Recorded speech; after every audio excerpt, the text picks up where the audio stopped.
Welcome to the Hunting Beast Report, a live video podcast with Dan Infalt and host Jeremy Gillespie.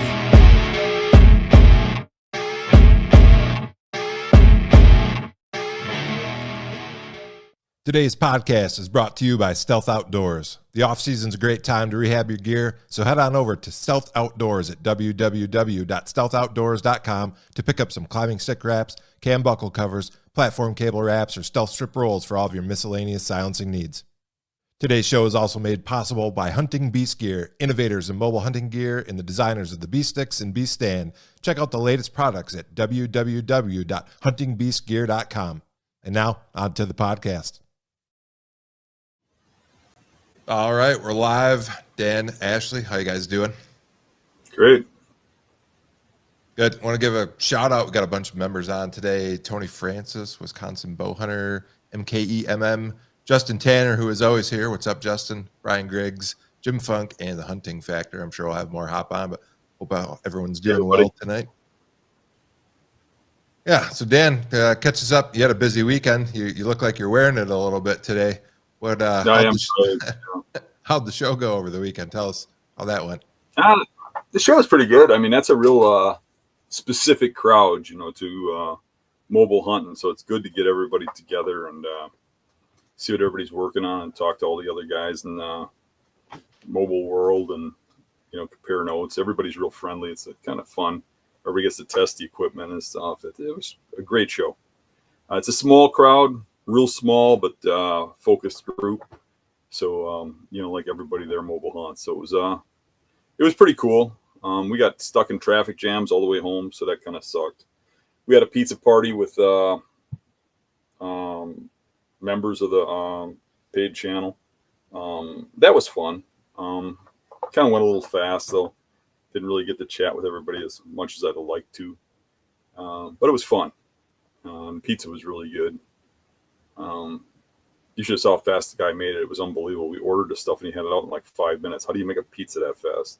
I don't know. Maybe it was 10 minutes, but it just seems super fast. But yeah, good time. We went scouting a little bit Friday when we got up there. We didn't know if we'd have time, but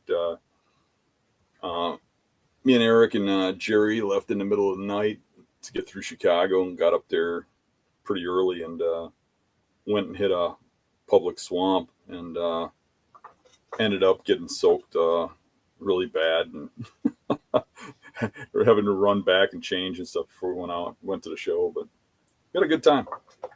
That sounds like a good time. Uncle Lou was there too, right? Oh yeah. Always good to catch up with him. That's I know we got to add in the beginning, but it's getting time, folks. If you haven't got your stealth strips, now is the time. So check out Stealth Outdoors and get some stealth strips before it's too late. Ashley, what's new with you? Oh, sorry, Dan. Go ahead. I was just going to say that's what turns a show to a party when Lou shows up. That's right. He's got good stories. He's a good storyteller. He's a fun guy. He's a fun guy, yeah. Super nice, too. So, Ashley, what's new with you? Ashley has no sound. Yeah. Try unmute and unmute again. We're not sure what goes on in Ashley's end, but we've had some issues. Is that working? Oh, yeah, you're back. Yay! Yeah. So we've been hiding from the heat, and we have been scouting a few times trying to avoid ticks because they are out like crazy. We have gotten some trail cameras out. It's a little late, and I am getting ready to reset up my bow. So that's all on our plate. I'm going to have a lot of sighting in and all that fun jazz to do. And just a little bit of time to do it. Yeah, it's getting to be crunch time. When do you start? Do what? When do you start hunting? September. I'd have to look it up again. I'm so terrible with numbers. I cannot remember at all. I think it's the end of September. Oh, you got a little bit of time, yeah. Yeah. I'll be hunting in 2 weeks. I got a archery antelope tag I drew. It's a draw for residents, but it's a real high odds. It's usually like 90% or 95%. So nice. I've drawn it every year. I've put in for it, and I'm 2 for 3. So I'm hoping to make it 3 for 4 this year and get out. So August 15th, which is a Thursday, I think. Trying to figure out already what kind of cold I'm going to have to call into work with. I'll be out chasing antelope and dodging rattlesnakes. So I'm looking forward to that for sure. That's That's a fun hunt. I usually only hunt half days that early in the year because we've had like 18 or 19 days in a row now where it's been 90 degrees or hotter, and we've only had maybe total 3/4 of an inch of rain in that whole time. So it's getting pretty crispy out here in Montana. Yeah. So Any wildfire yet? oh yeah, bunch. Actually, it's been hazy for like 2 weeks now. There's a big fire on the west side of the state that's up to like 20,000 acres or something. So it's very smoky around here. You can smell it some days too. Yeah. So, and quick plug, I got an antelope video coming out from last year on my channel. So if anybody wants to check that out, that'll be out in like 10 days, somewhere around there. So Dan, we're going to talk about, as the thumbnail alluded to, which a lot of people seem to like, the KISS thumbnail. Keep it simple, stupid. I put keep it stupidly simple, because we don't want to offend any of the hunting beasts. Not that this crowd is easily offended, but Yeah. so it's a good time to reiterate that. Maybe the show got you thinking about that with all the gear and the gadgets. It's easy to get lost in the technology and the products, but let's talk about your approach to keeping it simple. Yeah, I think so many people, and especially this time of the year, you hear all these podcasts and you see all these articles popping up and stuff, and everybody getting geared up for hunting and buying all kinds of gear and talking about scent and calls and what they're going to do and mock scrapes and all that stuff. And people get too complex, and I think they lose focus because the focus gets so widespread to all these different tactics. They're looking from different guys and stuff. And I noticed a trend too. And me and you talked about it earlier, where you got, a lot of people out there that have platforms now that really, I don't know how nicely to say it, don't deserve them. I mean, like they're out there doing podcasts and shows and stuff, and they haven't killed anything, and people think they're experts, Yeah, you got a guy who's killed 1 or 2 mature bucks, and he's telling somebody that shot 5 how to do it, So I think really, just narrowing your focus to what really, really matters and keeping it simple and keeping that focus is what's going to kill big bucks this year for you. Instead of getting caught up in whatever the newest gizmo gadget or tactic is going its course. Yeah, let's talk about hunting big bucks where big bucks live, because we get back to that on the Hunting Beast forum all the time. That's probably one of the simplest lessons, but the most overlooked, is you can't kill what's not there. So give me your thoughts on that. Right. I mean, it's really as simple as, forget about all the calls and everything else. You got to find a property that has a big buck, and then you got to find where the big buck lives. So it's a matter of just taking a property, making sure there's a big buck on it, narrowing it down to those small sections that are, the spots where nobody goes, which is going to be, like if you take a map and you knock out everything you think gets hunted or walked or, pheasant hunted or squirrel hunted or deer hunted or whatever, and you find that 10% that don't, and then you take that 10%, knock it down to like 5 or 8% that has the terrain a deer needs, and you just concentrate on those areas, find the property that's got the buck, find those zones, and you're going to get on big bucks really fast if you concentrate on things like that, rather than, mock scrapes, scrape lines, calling, rattling, decoying, and all that crap. I mean, just concentrate on where those deer are and hunting them, and just move from spot to spot to spot and hunt them down. And basically that's what I do. I just keep it simple like that, and then, you focus where there's a buck, where you've seen a buck, where you've got a picture or whatever, but you're still looking for those spots that just, nobody goes. So you hear a lot of people like, I got pictures of this giant buck, but it's middle of the night, well, where on that property is he hanging out? You're probably not in that spot. You know what I mean? There's a good chance maybe he isn't on that property, but there's a good chance he is. He's just within a zone where you're not looking. And it can be really simple if a guy doesn't let all that other crap get into his head. Yeah, and this time of year, this is the first year that I've run any cameras in substantial numbers in Montana. And part of the reason I'm doing that is because the deer that I want to target are, older age class, bigger bucks. And the other part of the reason is because the numbers are way down. So typically I haven't had to work nearly as hard in Montana as I did in Michigan to find good bucks. But the reason I'm setting up this story is I checked my cameras for the first time, maybe 2 weeks ago now. And a lot of these areas I've hunted before, and I know they can or will have bucks, but only one of them had mature bucks on it. And, I think I've got 6 cameras out right now, and they're all, SD cameras or whatever, but 2 of the mature bucks were on 1 camera. So this time of year, I think, especially if you're looking for a big buck, you got to cast a pretty wide net because they're bachelored up, and the mature bucks are just harder to find in general. Yeah. So what do you, Dan, we've talked about this a little bit previously in other episodes, but, and you don't have to give specifics if you don't want to, but do you have any bucks that you've got identified, and how long up to the season or even into the season do you keep trying to track down different bucks or mature bucks? I've seen a lot of good bucks, a lot of ones I'd probably shoot if they came by me. But I haven't seen the buck I want to go after, yet, or usually it's more than one. But I've seen some good bucks, but I just totally discount those. If I don't want to, I might shoot a 3-year-old buck that's, 140s or whatever it comes by, but that's not really what I want to target. I don't want to waste a day hunting something like that. Sure. I'd be happy to shoot it, but I want to make sure I'm in the game on every single hunt for a mature buck. So I'm looking for mature bucks, and I have not located one. However, I do know where I left some last year that I believe are still alive, but I haven't seen them to confirm it. But generally they are, when you,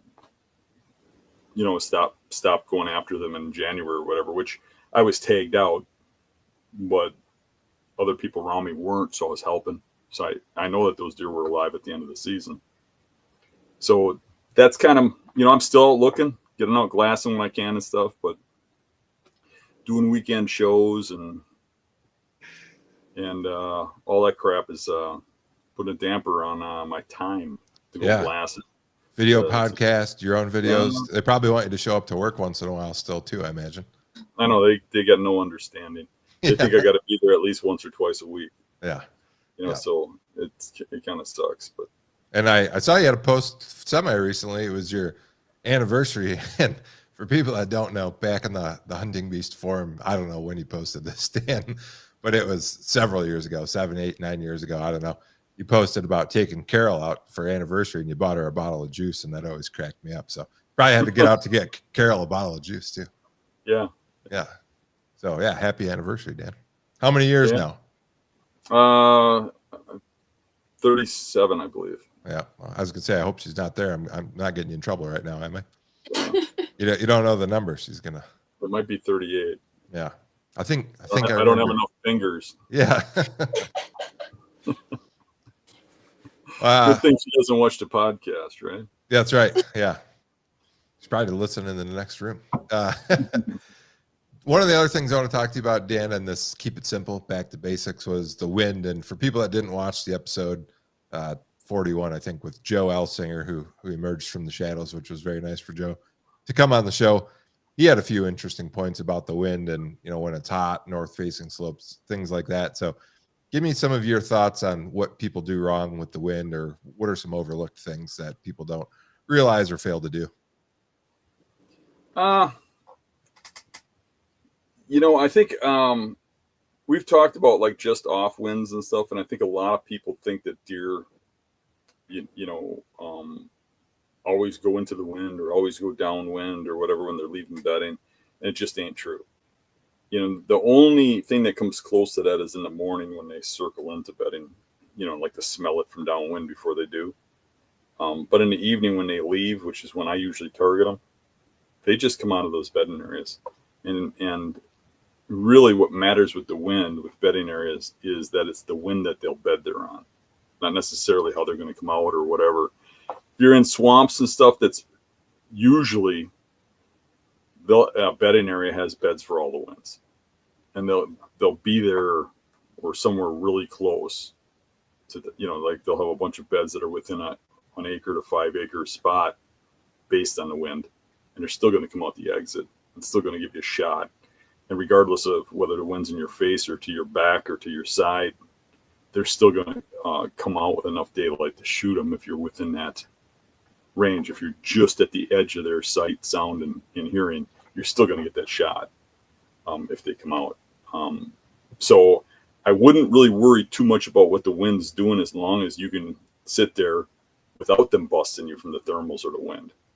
One of the biggest things people do wrong with the wind when they set up is they take the wind into more regard than the thermals, especially in any kind of rolling property, because generally the wind's there when you set up in the evening. But on most days, not all, but most days, it calms before a deer comes in. You know what I mean? Mm-hmm. There's that calm in the last 45 minutes, half hour. Then wind direction isn't going to matter. Thermals are going to take over. As you're getting that sun to set and you're getting that calmness, it's going to shift and go downhill wherever you're at. So it's, if you got any kind of roll to the terrain, you're going to want to be to the downhill side. Now, I actually set up in a few cases. You try not to, but if you have to, I'll set up directly upwind of a trail, knowing that in the evening the thermals are going to trump the wind, and the thermals will take over, and that deer won't smell you when he walks through there, or a deer that comes through before him. So really think about that landscape when you're setting up and how it, the shape of it and stuff, because the wind is going to change before, the air current's going to change before sunset. Yeah. And Joe, when Joe was on, he mentioned about overcast days, and that was a good point too. We've been, as I alluded to earlier, we've been getting a lot of sun in Montana, and Dan, like you're talking about, the wind's dying down in the evening. I always shoot my bow in the last 40, 50 minutes of the day, because during the day here, a lot of times we have, regularly 15 to 25 mile per hour winds. So I wait till the evening, then the wind dies off, and then you're right, then you're at the mercy of the thermals then. And that's usually prime deer time. So that's a really good reminder to, when you're out scouting or picking your setups, to keep that stuff in mind.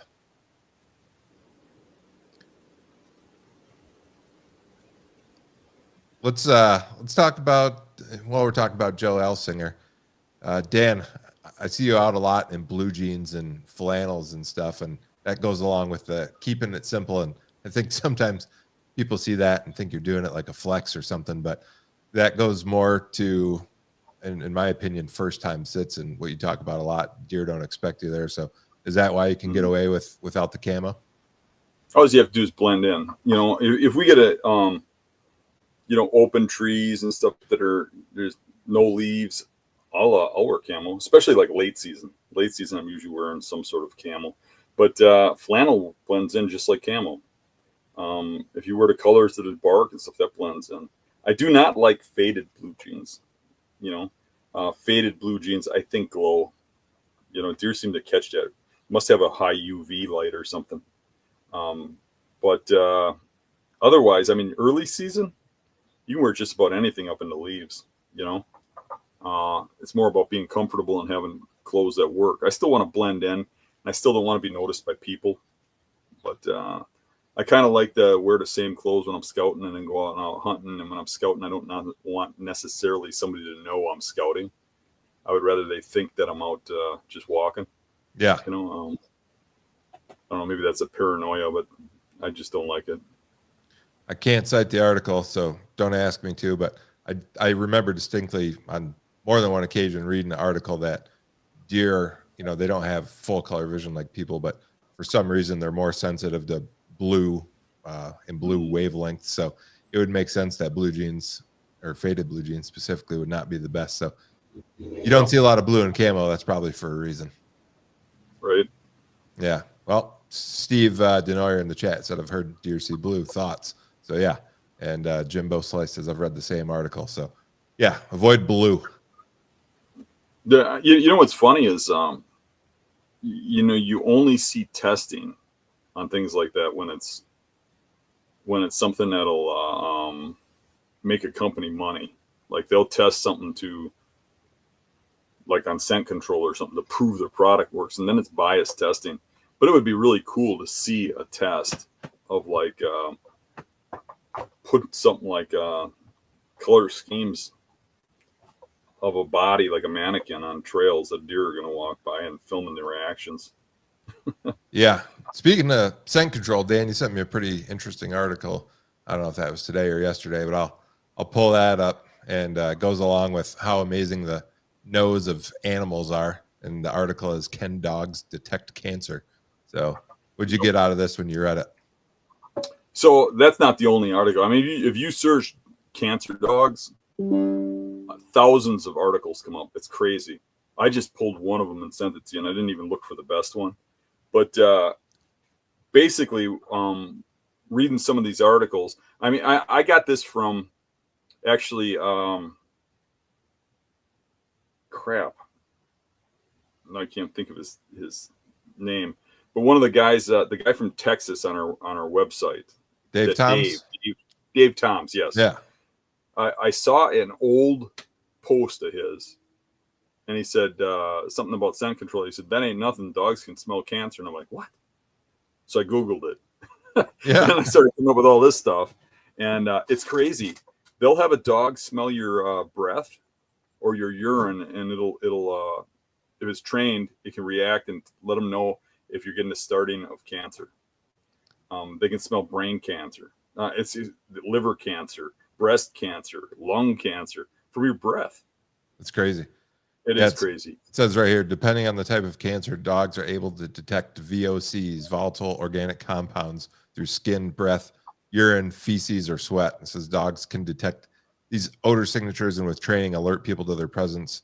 People refer to dogs that undergo training to detect certain diseases as medical detection dogs. So, yeah, I thought that was pretty cool, and just goes to show you that the nose of a canine or a deer or a bear or a lot of these animals is just pretty incredible. One of the articles I saw was talking about how this person had a trained dog, and he was a cancer specialist or something. And he had the dog out when he had a visitor over, and the dog went over him and did the reaction just by smelling the person sitting there. And he said, you got cancer. The guy went and got checked out, and he did. Wow. Might have saved the guy's life. Yeah. Without even going to a doctor to get checked out, this dog did the reaction, and the dog's owner recognized the reaction because he trained it for that.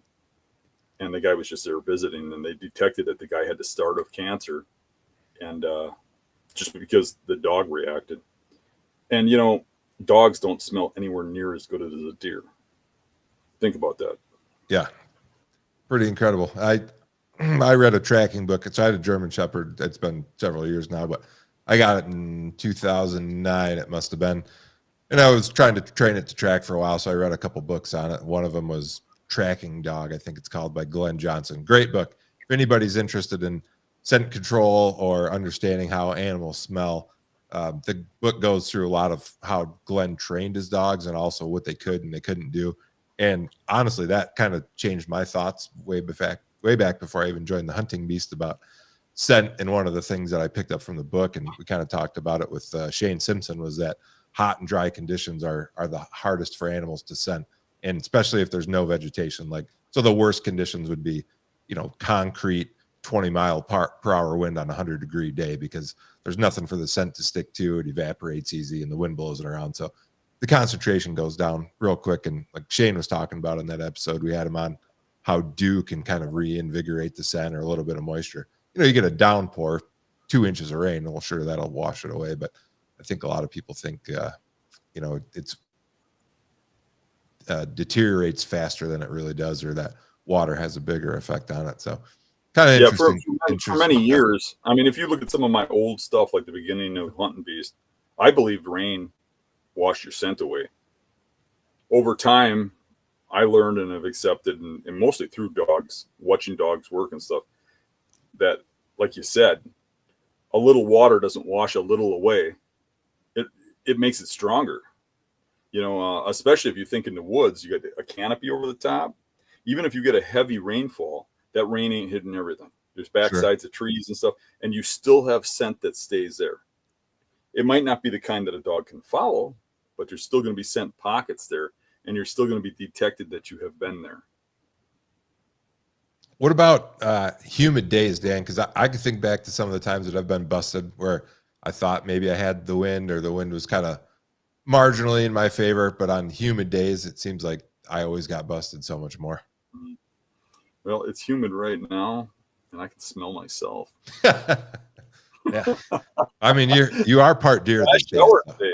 Yeah, I showered today. It's the what is it? Well, once every 30 days I shower, and today happened to be the day. yeah. So, just It's kidding. it's Just almost a new month. You got to start out strong. right, exactly. Well, Dan, let's give one or two more things that you think people are overcomplicating or making it, things harder than they need to, or gadgets maybe that you don't like. And then we've got quite a few questions today. So we've had a lot of guests on, and we're going to have next week and the week after we've got guests scheduled. So we kind of wanted to do what's new, to keep it simple, and then take some questions for the audience for Dan, because a lot of times we try to respect the guest and keep them to the guest. So we'll answer some of those, but go ahead and give us a wrap up before we get into some of these questions. No, okay. So one thing I want to say right away is not every place is created equal. So there's a lot of places where public land is a lot like private land. You get into some of your better states that everybody brags about, and there's enough big deer that you can hunt different than what I'm saying and still have success. But you're going to have even more success if you have the background of how they react, right? Yeah. Like you can hunt the edge of a field in Iowa and shoot a giant buck on public. You're probably not going to do that in Michigan or Wisconsin or Minnesota, at least not on a regular basis, in public. But that doesn't mean that the principles we're given still don't work down there. They work, but you'll have deer that break the rules, kind of thing, because there's so many big bucks. But one of the common mistakes, I guess, would be that guys look at a property, they look for the food, they look for the acorns, they look for the crops, and a little too much. Deer just eat about just anything. They browse through the woods and eat stuff that I don't even know what it is and don't care. I just care about where they're bedded and where they move in daylight. But most people relate movement to food for whatever reason, which isn't right, because the deer are going to have safety and then they're going to go to the food, and you really don't know what they're eating. But most people will go find that food source. And like a newbie might sit up over the top of it. And even a veteran might sit up over the top of it if it's like acorns and it's in cover. But most people will follow the sign back a ways, and try to guess where bedding is from the sign, from the bedding, from the food. And they'll put this whole plan together to try to figure that out. And they'll put cameras out there, and they'll have this whole network of cameras and thought process about, okay, here's the food, here's the bedding surrounding the food. And that's where it's going to get to be a long season, because everybody's looking at it like that. Everybody's looking at the map, at the food and stuff. And where I'm having my success is I don't really care about what's going on by the food. I'll monitor by the food with a camera or something, because if I get a picture there, I know there's a buck on the property. I'm really good with night pictures. I'm not trying to put a beautiful portrait on my wall. I'm not going to hunt there. I just care that there's a buck on the property that I want to hunt. So once I know that, my hunting is nowhere near that food. Maybe it is, maybe it's not, but I'm looking for that 10% where nobody goes. Like I said, if you just concentrate on the simple aspect of where does nobody get scent on this property. Now, there's, like I said before, there's no place that gets no scent. But there are places that during the hunting season get very little of it. That nobody, rarely a person goes. And those are the spots where the mature bucks are going to hide. And if they're not hiding there, they're not living to be 7 years old. So my point is these deer will grow, and some of them will survive near the food and stuff like that. Some of them will die, and some of them will learn a lesson and move. But the ones that learn to hide where people don't go are the ones that survive to that mature age class. And if you want to step up your game where you're at least occasionally shooting something that's really huge or really old, you got to hunt those spots, where they can grow up, where they can live, where they can hide from from people without getting shot. Because if they lived 400 yards from that food source in that thicket with the rub line going to it from the field, they'd already be dead. Right. The bucks that are coming out of there are probably 2-year-olds or maybe an occasional 3 that slipped through. I can't tell you how many people just are flabbergasted around my area about the stuff I kill and tell me, how do you do this? There are no bucks like this on this property. You're killing these bucks. You're doing something. You're not hunting here. You're lying about where you're hunting. Or no, it's a matter of, I look at it in a simple manner of where doesn't anybody go, and that's how I kill these bucks. It's not that they're not there. They're not where those people are hunting. And if you just keep it simple, you don't need all that other crap, all those other formulas, all those other tools. I'm going out. I just got a bow, a stand, a grunt call just in case. Not that I'm blowing a tune on it. Sure. And a bow rope and a release and a camera arm and a camera. That's what I have with me. That's it. I don't have a backpack, fanny pack, nothing. I'm just concentrating on those spots, minimal equipment. I think it's pretty simple to kill these big bucks, but people overthink it, and it puts them in the wrong spots because that's where they think a deer should be, based on food, based on sign or whatever. Some of these bucks I'm killing in areas that have no sign, but I know the buck's got to be in there somewheres, and I know there's a bedding area there, but if there's one mature buck, he might not rub by the bedding, but he is going to rub by the food because he's going to mark the food because he's in competition for that, even with the does and young bucks. But he's not in competition for the bedding area because little bucks shy away from, cover to him. No, a lot of good points there. And we hear find the areas that people don't go from you often, but I think we hear it often because it's so important. And because even though you say it, people still don't take it to heart sometimes or still don't do it. And it's also why we hear you talking about finding new areas every year. It's not like you found the one area. And, you've mentioned there's a couple bedding areas where you've shot multiple bucks, but typically your biggest bucks, it's always in a new area or an area that hasn't been hot in a decade. Yeah. Got to keep moving. Yeah. Stay ahead of Don't lock yourself into spots. Stay ahead of the deer and the pressure, right? Yep. So I'm going to see if Ashley, let's see. I got her hidden. There she is. She's back. All right, Ashley. Looks like there's quite a few questions. Like I said, we haven't had questions for Dan in a while, so that's why people are here. So what do we got? The first one was Zachary Parker asking, Dan, when will you make it to Louisiana? I get that question a lot. Not necessarily Louisiana, but all those southern states. I had a few different people ask me about Mississippi over the weekend and Alabama, and everybody wants me to go down to the South. I'd like to.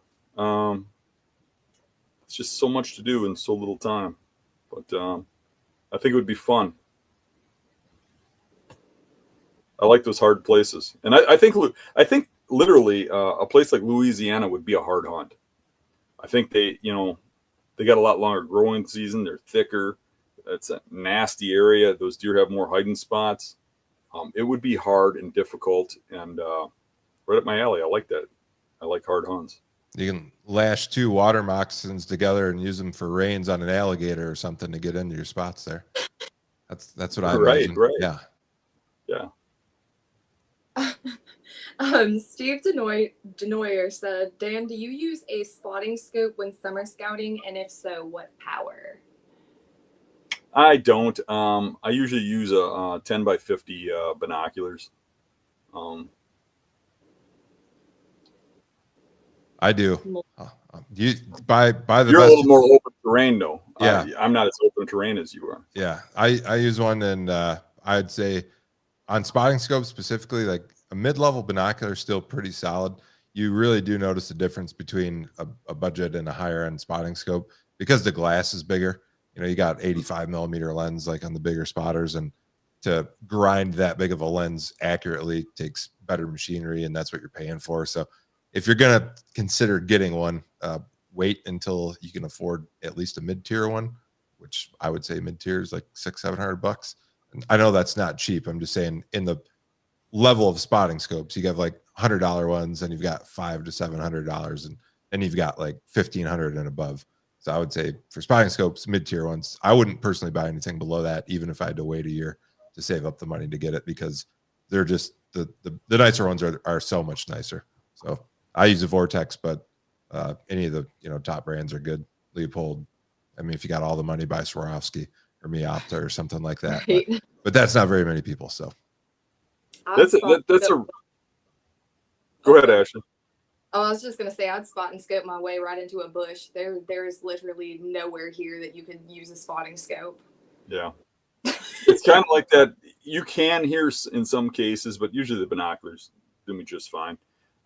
But I noticed in Nebraska last year that guys that had a cheap spotting scope versus guys that had good equipment hunting out there that I knew, the guys with the cheap equipment were getting way too close to the deer spotting and spooking them. And the guys with the good equipment were way back and doing it correctly. Yeah. The other thing I'd say on that is if you want to use it in the field and you can only buy one spotting scope or binocular, spend more money on the binocular because you're going to use it more often. And the biggest thing you can do there to help yourself out is to buy a tripod, because if you're in the field, you can probably get an extra 20-30%, reasonable distance out of your binocular just by putting it on a tripod when you're not shaking all over the place. So that's a good tip also. This question just popped up, and I figured for the new Beast members or just people that are new to tuning in, I might as well ask, what does Dan do for a job besides hunting?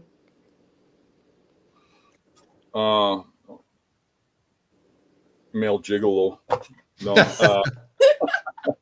no, I'm a R&D machinist. So I help teams of engineers develop new mechanical products and help them to avoid issues from a machining and metallurgy background. Lends itself pretty well to making tree stands and sticks too, I heard. It does. Yeah. Helps out a lot in that industry. Alrighty. So Stephen Culver said, does a young buck that comes from a good gene pool have more heightened awareness than a young buck from a bad gene pool? No, I think the heightened awareness has nothing to do with antlers or body characteristics or anything. It has to come with a couple of things. Number one, what it learned from its mother. A good mother, I believe, has a huge impact on kind of like people.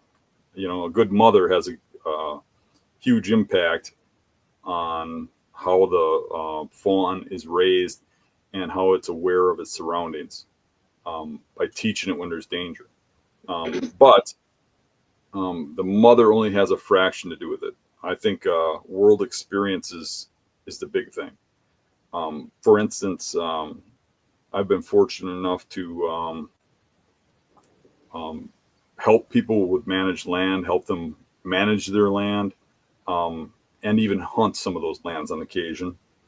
And I've been fortunate enough to really fall in love with this public land and really learn how to hunt mature bucks on public land. And the comparison has taught me that deer on these private lands that get passed all the time and stuff make the same mistakes over and over and over again. And these ones on public land where I'm hunting in high pressured areas, often you find a projectile in them when you're cleaning them that's grown into the shoulders, into the spines and the neck and stuff. And usually they've learned some hard life lessons, and those deer are very, very smart. So I would say the lessons it learns from people pursuing it are what makes that deer smart. And it doesn't really matter how big the antlers are or anything. I've seen very stupid large animals, big racked animals, and I've seen very smart small racked animals. However, if you put a large rack, say 150 and up on a buck, at say 3 years old, and this is growing even bigger each year, it's going to get pursued more than the rest of the deer. So it's going to get life experiences rather quickly because people are going to be launching at it. People are going to be going after it. If somebody sees it, they're going to go into that area searching for it. Where if it's a 100-inch buck, a lot less people are going to go out of their way for it. So I do think that getting big has a way in itself of causing those deer to become smart. But the whole smartness thing is mostly learning from life experiences.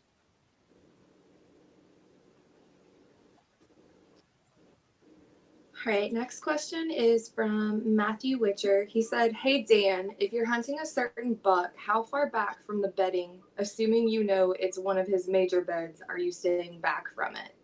And if you move way back, how often can you hunt it?" That's a good question. I'll answer it, and then I think Jeremy should answer that one too, because we're hunting two different terrains, and I bet you his answer will be a little different than mine, and his won't be wrong, and neither will mine. But for me, I think anybody. I'm going to read a little into this guy's question because I know what his paranoia is, and I know what he's getting at. I'm going to say that if you try holding back so that you don't spook this deer off the land, you're never going to kill it. First hunt in there or second hunt in there, that deer is going to be well aware he's being hunted and become very, very hard to kill. The time to kill that is the very first time you go in. So my very first hunt is going to be, I've got a very accurate way of measuring it. My accurate way of measuring it is going to be as close as I can get. And if you're not occasionally jumping that buck and kicking him out of his bedding area, you're not getting close enough. There's got to be a time or two where you're just pissed off and you're saying that Dan Infalt's a freak and I ain't never doing this again because you watch your buck run off, right? Basically, if I'm spring scouting, what I'm doing is I'm going into those deer beds and I'm looking at them. And when I decide I want to hunt there, I'm coming out of there on the exit trail and I'm looking how far can I see. And when I get over there, how far can that deer hear? What can he smell? Where can I set up?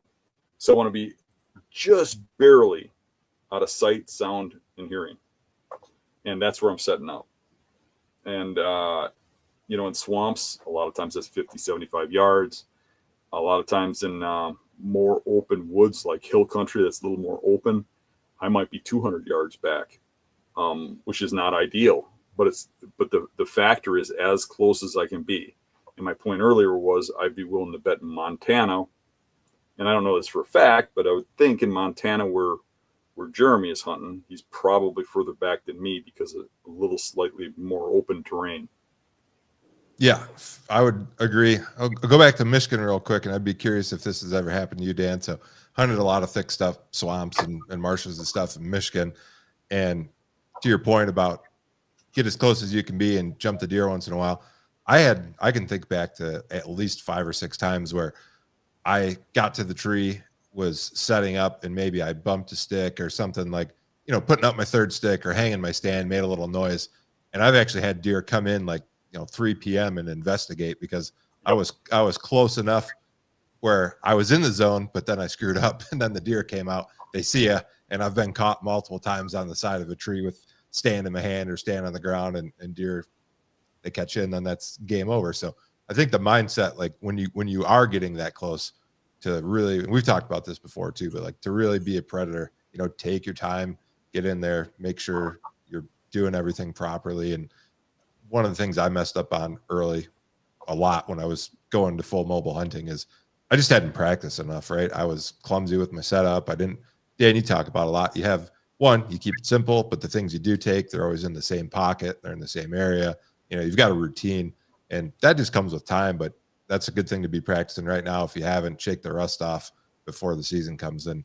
Then to get back to Montana, for 2 reasons, I hunt farther back a lot in Montana. The first reason is there's not a lot of bow hunting deer pressure here. So it's night and day difference compared to Michigan, where there's a lot of bow hunting deer pressure. And the terrain's different. It's more like what Dan said, hill country. Even if I'm hunting along like creeks or rivers, anybody that's ever watched, real tree monster bucks, a lot of the river bottoms of Montana, you pretty much have 2 kinds of trees. You got evergreens and you got cottonwoods, and once in a while you get aspens or something. So the cottonwoods are just more open. It's not thick like a tamarack swamp or something like that. So you've got to be more cautious with getting, because you get picked off by vision a lot more than you would in a swamp in the Midwest. So I hunt back farther for that reason. I can tell you that in a lot of cases, and if you watch my videos, you'll see it in a lot of my hunting videos, that I often get into these spots, set up a tree stand, set up sticks and a stand, get in the stand, and a half an hour later, a buck stands up or a doe stands up or a fawn stands up 15, 20, 30 yards from me that never knew I was there. So you get away with a hell of a lot more than you think you will if you're trying to be quiet. I think part of the being quiet enough is just believing that you can do it. If you got to believe there's a deer there. You know what I mean? Yeah. You believe a deer is there, you're going to be quiet enough. If you don't believe in yourself, you're not, but think of that big buck I shot 2 years ago. The first hunt I did for him, I had that fawn get up 15 yards from the tree. I set up, it was windy, but I set up, I put sticks up and a stand up, and that fawn doe got up 15 yards from my tree. And then the doe stood up, and it was relatively open terrain, 25 yards in front of me.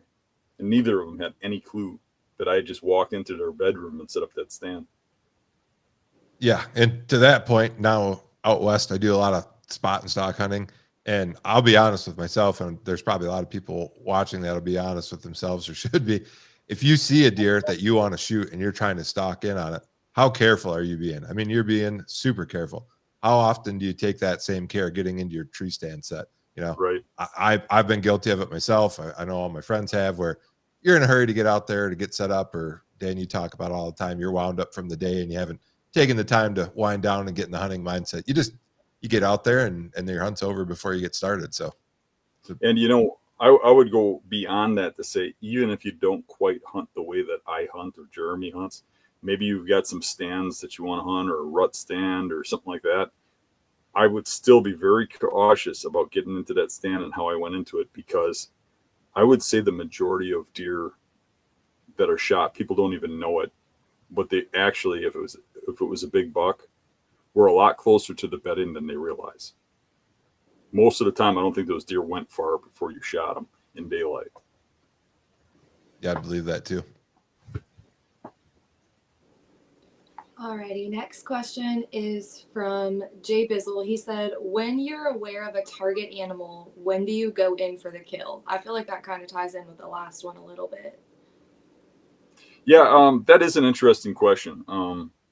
I hear a lot of people say they save their best spots for rut and things like that, and I just shake my head every time I hear that. It's not to say that they're spotting a great spot during rut. It's to say that if that's your mindset, my mindset is, when is that deer there? It's the detective. When is that deer there? Why is he there? What wind is he there? I'm hunting him based on when he's there, bedded. So if I look at that bedding area and I say, obviously this deer is bedded here when there's acorns in that flat, there's a rub line from the beds to the acorn flat, and the exit trail goes right to those acorns, and all the rubs look like they were very early in the season, not rut rubs. That's a bedding area that's for the acorns. So I'm going to hunt that spot when there's acorns. So basically when I hunt these spots is when the deer is there. I'm doing a little detective work, or I'm guessing. I'm trying to make an educated guess on when I think that bed's being used. Sometimes I'm right, sometimes I'm wrong. I mean, I had one spot where there's a finger that goes out into marsh, and it's like the only good bedding spot on the edge of this huge island of oak trees.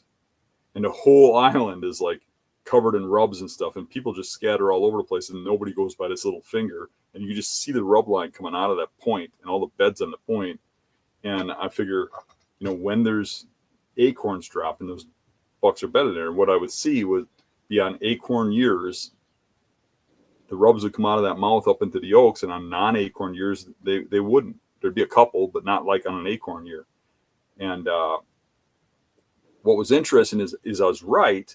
There's this movement on acorn years, but I put a camera there and I left it there for the whole season, and found out that in rut there was a mature bucks on that camera. Well, I wouldn't say mature, but shooter bucks, 3 or older, on that camera every day except for 10 days in a row. There's one day in that 10 days during rut that there wasn't one under, and different bucks, coming off of that point and that bedding point. And I ran that camera 2 years and it just repeats. So, you're not always right, but you take guesses, you try to figure things out, and you take a stab at it, and if it either works or it don't. But when you go in and you hunt these spots too, what you're going to find out is like if you have a spot and you're not sure, and you throw 3 sits at it, throw one early season, throw one pre-rut, throw one late season. What you're going to find out is when you go in there, you're going to see sign. And if you're keeping a journal and you're keeping track, you can say, well, I went in there early season and there was no tracks, there was no trails, there was no nothing. I gave it a shot, nothing came out. Or you moved on. But you went in there rut, and all of a sudden there's rubs and scrapes and stuff all over the place. You go in there late season, there's not. Well, yeah, that's a rut spot. But you just got to make your best bet on it. It's not really like what time of year is best to hunt. It's what time is that buck doing this? What time of year? It's really a myth that rut is the best time to kill big bucks. It's the best time to kill big bucks if you don't know what the hell you're doing, which is why the average guy does way better during a rut. If you look at my stats, I do way, way better opening week. If you look at the bucks that are on my wall, the biggest bucks I've shot have come from early season. And there's a reason for that. I mean, they're off guard, they're on summer patterns and stuff. It gets to be rut. There's guys in every tree. Those deer are not moving around when there's human scent everywhere. There's people everywhere. That's the younger ones that are still worked up for does that are running around everywhere. The 3-year-olds and the big 2-year-olds that people are shooting during rut. And even I see a hell of a lot more 2-year-olds and 3-year-olds. Most of my rut animals are really good 2-year-olds and 3-year-olds. I've shot a few mature ones in rut too. But the majority of my biggest, oldest, and for sure my oldest bucks come from early season. Hard to argue with any of that. Ashley's already hunting over there. What are you killing over there? There's a red wasp. He's been hanging out with me, and yeah, we're not You don't friends. like him, do you? You got to fly by there. Yeah. I had a not friend this morning. I went to work really early this morning. I was sitting at my computer looking at the hunting beast like I usually do at work. And I felt something crawling on my arm, and I looked down. There's this gigantic spider. I mean, it was like this, just really ugly looking thing. You got to flick across the room. I don't know if it came in some box or something. I never seen one that looked like that before. Getting back to the last question, when do you hunt a buck? For me, real quick, public land especially, I hunt a lot off observation. So like I said, this year I'm running some cameras, but usually I'm just out glassing, and that's how I find most of the animals I'm after. So as soon as I can, that is my answer, because I want to get after it before somebody boogers it up. And typically I'm just way more aggressive on public land than I would be on private land. So as soon as I can, and as soon as I can when I think I have a chance. How's that? That's usually my approach. That's actually a really good point that I didn't touch on, but their patterns change really quick.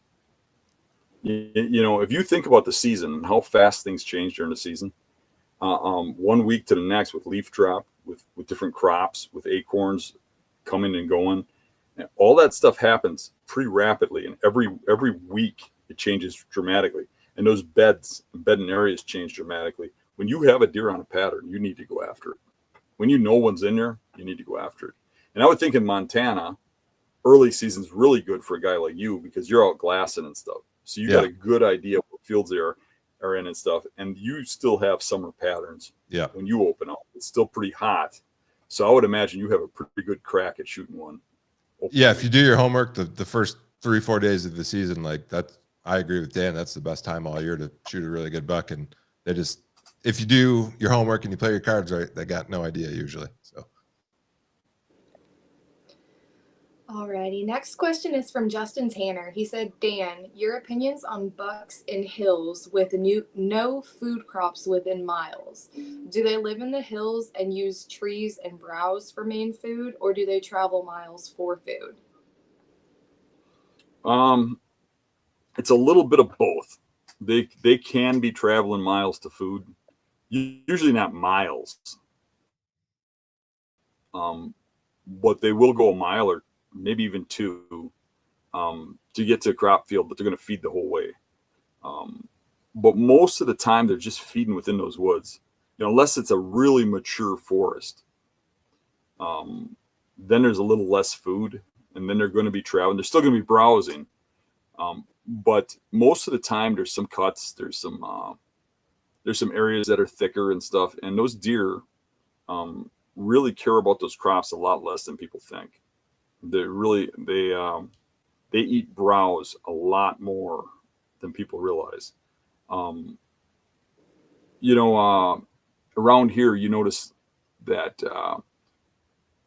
the jewelweed and stinging nettles and stuff will have such a draw in the forests where I hunt that it'll trump soybean fields.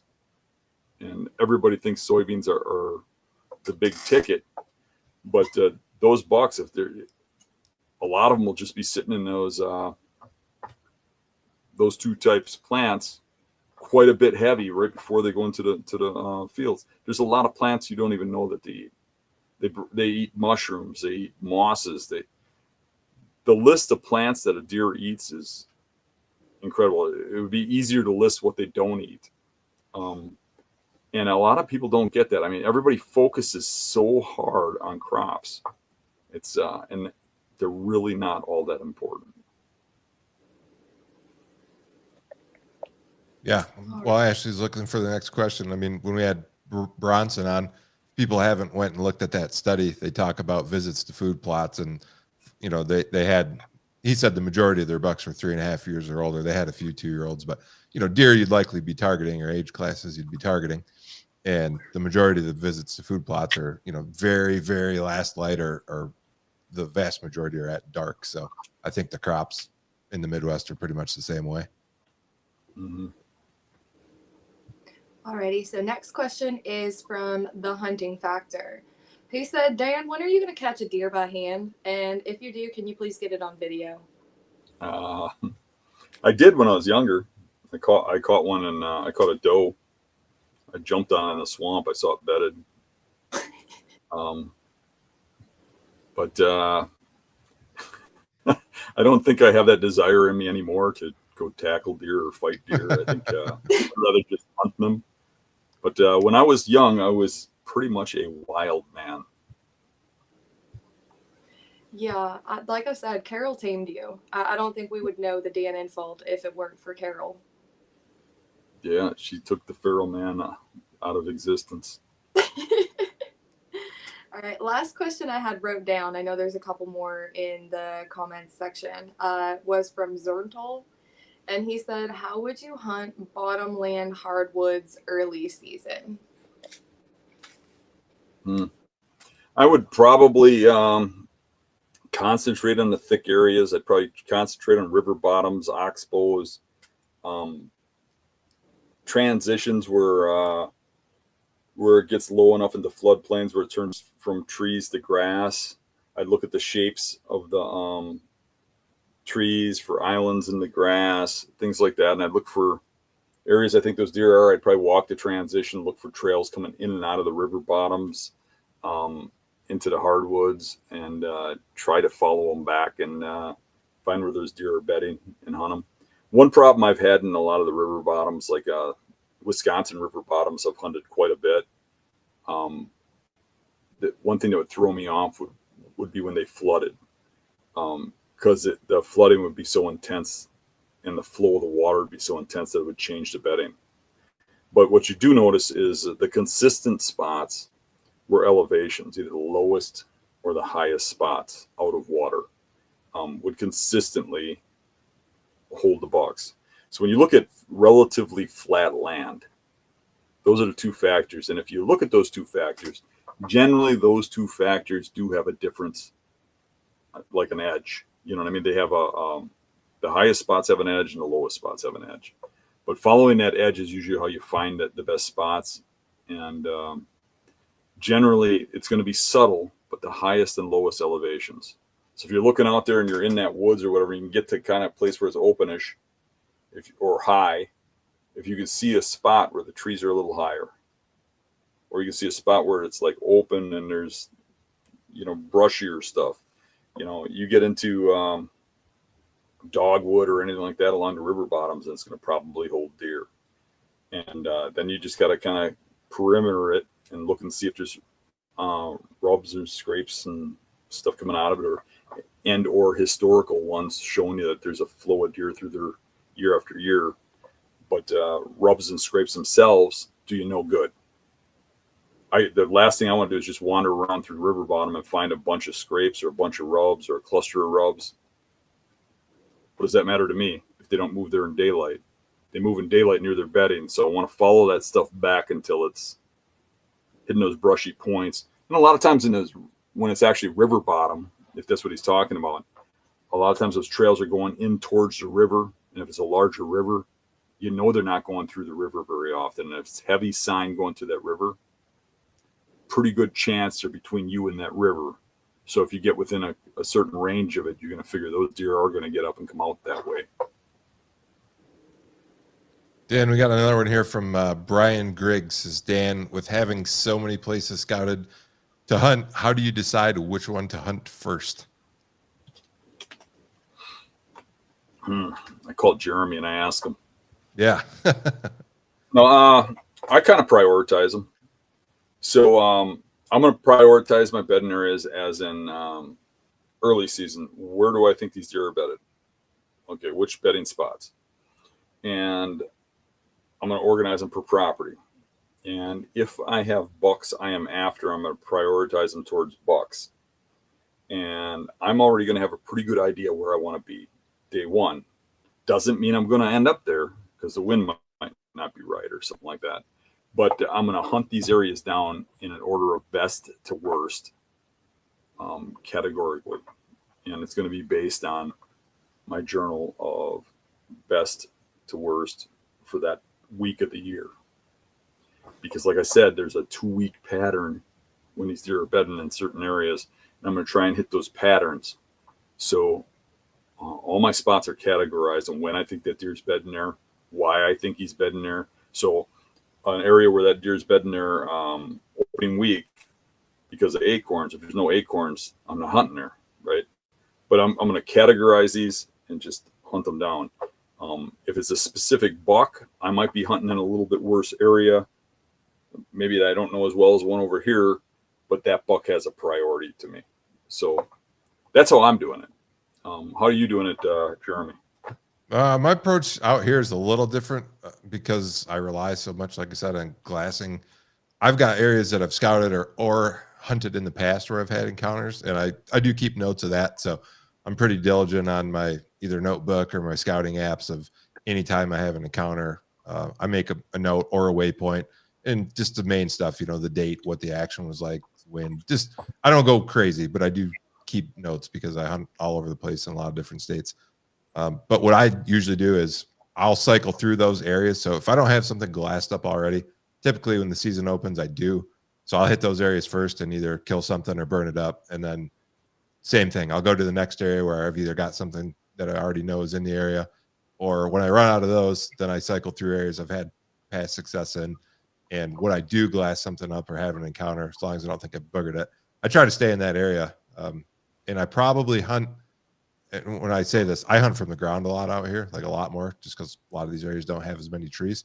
So when I say this, I'm not hunting the exact same area, but I might stay in the same 100 or 200 acres, and I keep going back to that area until I kill something, or I'm pretty sure I screwed it up, which might only be 3 days, right? If I haven't got them by then, I'm pretty sure I screwed it up, and then I keep moving. So that's kind of my approach out here.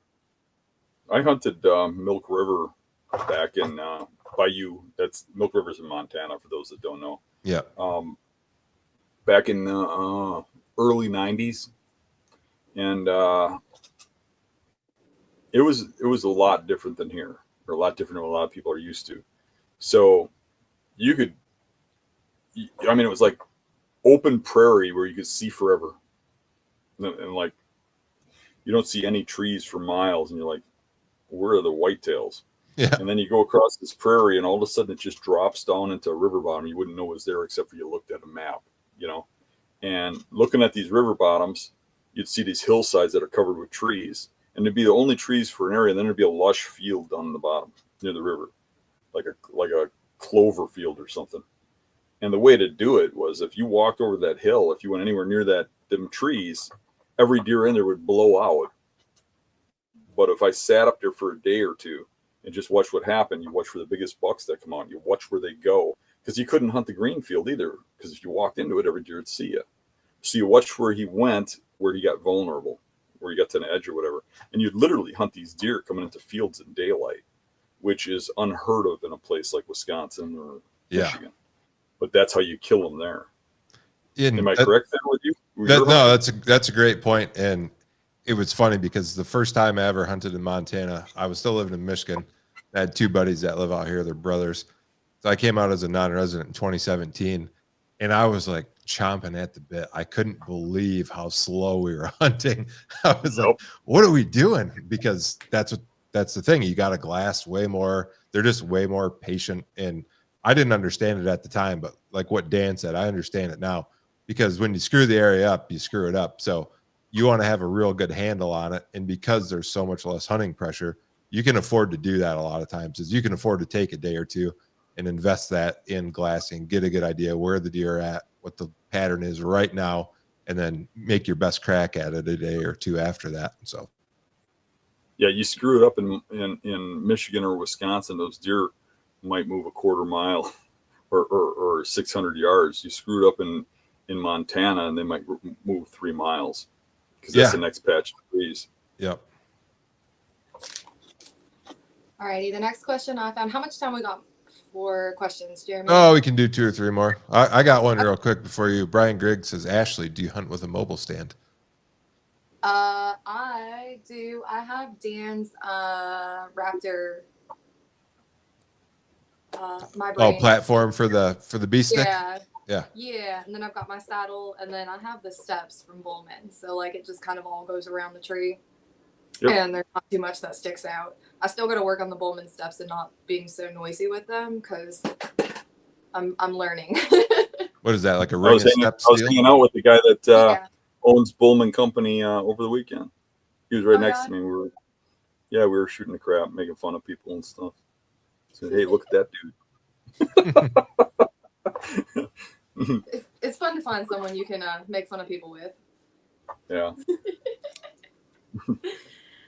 But yeah, I started saddle hunting last year, and I actually, like, for people that aren't too keen on heights, I actually really like the saddle, and I feel safer in a saddle than I do a tree stand, as weird as that is. There's just something about my butt being laced up in something, and I can't go very far. Whereas, like, with a tether and a safety harness and stuff like that, you can still drop some, and that freaks me out a little bit. I mean, essentially, you can drop in a saddle, too, if your knots aren't tied correctly and you don't do stuff correctly, but I don't know. I still hunt out of a stand. I've never saddle hunted, but I do think it looks like, to me, it would give you, if not the reality, the illusion that you could, like, grab the tree if you needed to. Like, safety's closer, except in a stand, you're looking out just at the ground, so it does something to your brain, I imagine. Maybe that's what it is, because I don't know which one's safer. I can't say which one, but in my brain, I'm like, a diaper. That's better. Yeah, I get that. You know, when you look at our insurance policy, if we sell saddle platforms or saddles, our insurance is way higher than if we sell stands and harnesses. And the reason is you have to have 2 things fail to fall out of a tree stand and to get hurt. You know, you have to have your stand has to fail and your harness has to fail. But with a saddle, all it has to do is fail is the saddle apparatus, because you're already kind of leaning from the tree and you're dropping. So the insurance rate and their idea is it's not as safe. But with that said, there's really a factor where somebody, you get nervous sitting on a platform, and a person that gets that can't get away from that. I mean, I know people that have that problem and hunting out of a saddle. They can hunt out of a saddle, shoot out of a saddle, but when they get on a platform, they're so concerned about falling or, you know, looking over the edge that they can't even perform. So in that case, that person should be using a saddle. Right. It essentially makes them safer because they feel safer. Right. Alrighty. What was the question that I had? There was. All right. So Steve Denoyer asked, Dan, do you think the summer bucks shift areas? There's a lot of talk about that. I've had bucks on my property in summer, and they're still there during hunting season. Mm-hmm. Yeah, there is a lot of talk about that. I've been hearing it a lot lately. There must be some buzz going on about it. Somebody must have talked about it in a podcast or something, because I've been getting that question a lot lately. When we looked at when we had Mr. Bronson Strickland, his studies showed that radio collar and deer, the times that they've done it, show that about 1 out of every 3 deer has multiple home ranges. So sometime they move, not necessarily early season, but sometime. It might be early season, it might be rut, it might be, late season or whatever, but they have a movement to at least one other home range. Some of them have a few home ranges, but that's 1 out of 3 deer, or 1 out of 3 bucks, I should say. Does rarely do that. They have real small home ranges, stay in the same areas, but that means 2 out of 3 don't. And that's about what I see. I mean, every now and then you lose one. He just disappears. So I get that. I know where people are coming from that. And you hear about somebody shooting it 5 miles away and you're like, what the heck? That's a deer that had multiple home ranges. But I can tell you this. I've found a lot of deer on a sleepless night in July when I just went out shining one night, or I go glassing one day and see one, or I get a camera picture or somebody tells me about one during the summer and I start hunting it down. And I've killed a lot of those deer real close to where I've seen them. And the biggest buck I ever shot, that big non-typical that I crawled up on its bed and shot, that buck I found in mid-July on a night I could not sleep. I had a little insomnia going on. I couldn't sleep. And I think it was around the 4th of July, and it was just too much stuff going on, and I couldn't sleep. So I just got up, went out shining, which is legal here, glass and fields, and went to a spot I would have never hunted. And here, getting ready to cross the road, is this giant non-typical. So I went back. It was all open fields, followed the tracks back for about, it probably was close to a mile, 3/4 to a mile, 3/4 of a mile to a mile. They went into a little wood lot, and circling that wood lot, there was tracks everywhere. And then I started watching that wood lot, started seeing them on a regular basis. But it turned out other people were seeing them, and people went in there and set up tree stands and spooked them out of there. Then I had to relocate them. But my point is, I ended up shooting that deer a mile from there, but a mile in that area was not much because it was pretty open terrain. 2 years later, 2 years after I spotted them, and I would not have gotten them without seeing them. And that's the case with a lot of these deer. I mean, everybody's heard the story of the 400-pound slob. I saw it from my window, in right before season, or during the summer, and waited till the time was right and moved in and killed them. That's the case in a lot of these. Sure, there is a lot of these deer, maybe 1 out of 3, like Bronson says, that just disappear, and I can't find them again. But I give it a shot. Like, you got to give it a chance, and you got to try, because if you say, well, this deer probably took off, you're never going to kill anything. You have to put an effort into it. And that's why I don't put all my eggs into one basket usually. I'll do that if it's an absolute giant buck and I don't want to put my tag on something else. But more and more, any mature buck that's,